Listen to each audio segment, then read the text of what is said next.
নোয়াখালী অঞ্চলের খুবই জনপ্রিয় একটা পিঠা বা ঐতিহ্যবাহী পিঠাও বলতে পারেন এই ফাক্কর পিঠা। এই পিঠাটার মূল উপকরণ হলো ডাল।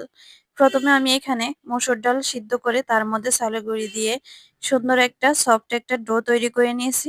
ডোটাকে ভালো করে মথে এই সাইজের একটা রুটি বানিয়ে নিলাম। তার উপর দিয়ে হালকা একটু তেল লাগিয়ে নিচ্ছি।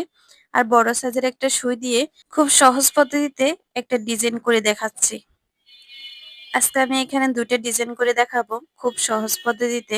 এটা যে কেউ তৈরি করতে পারবে এই ডিজাইনটা ফলো করে। খুবই মজার একটা পিঠা।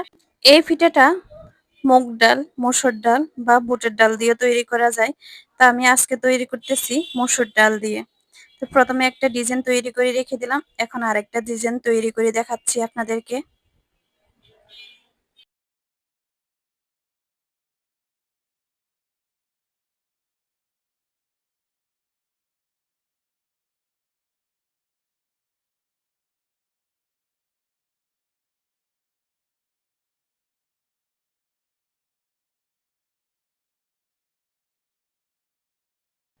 খুবই সহজ পদ্ধতিতে আমি এই নোয়াখালী অঞ্চলের বিখ্যাত এই পাক্কন পিঠাগুলো বানিয়ে নিলাম।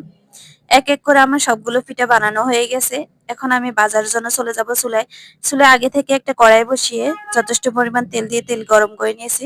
গরম তেলে এক এক করে পিঠাগুলো দিয়ে আমি ব্রাউন কালার করে পিঠাগুলো ভেজে তুলে এরপরে চিনির শিরার মধ্যে দিয়ে চিনির শিরা লাগিয়ে পিঠাগুলো সেঁকে তুলে নিলাম। এই ছিল আমার আজকে মুসমুসে মজাদার রসালো পাক্কন পিঠা।